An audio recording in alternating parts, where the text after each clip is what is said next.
പടിഞ്ഞാറത്തറ പൂഴിത്തോട് ചുരമില്ലാ പാതയ്ക്കായി രാവുണർത്തൽ യാത്ര. ജനകീയ കർമ്മസമിതിയുടെ നേതൃത്വത്തിൽ രാത്രിയിൽ മെഴുകുതിരിയും മൊബൈൽ ഫ്ലാഷുമായി വനത്തിലേക്ക് മാർച്ച് നടത്തി.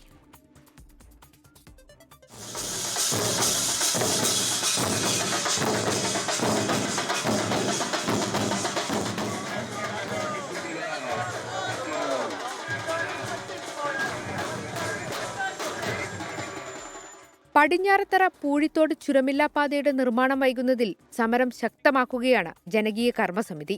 ഇതിന്റെ ഭാഗമായാണ് നിർദ്ദിഷ്ട പാതയിലേക്ക് മെഴുകുതിരി കത്തിച്ചും മൊബൈൽ ഫ്ലാഷ് ലൈറ്റ് ഓണാക്കിയും മാർച്ച് നടത്തിയത്. രാവുണർത്തൽ പ്രതിഷേധമാണ്, ഒരു വലിയ പോരാട്ടമാണ് ഇവിടെ നടക്കുന്നത്. ബന്ധപ്പെട്ട ആളുകൾ, ഉത്തരവാദിത്തപ്പെട്ട ആളുകൾ ഈ വിഷയവുമായി ബന്ധപ്പെട്ട് മുഖംതിരിഞ്ഞു നിൽക്കുന്നു എന്നുള്ള സൂചനയും സമീപനങ്ങളുമാണ് ഞങ്ങൾക്ക് അറിയാൻ സാധിച്ചത്. പാതയുടെ നിർമ്മാണത്തിന്റെ പ്രാരംഭ ജോലികൾക്കായി സർക്കാർ 1.5 കോടി രൂപ അനുവദിച്ചിരുന്നു. ജില്ലയുടെ ഭാഗത്തെ നടപടികൾ പൂർത്തിയാക്കിയതുമാണ്.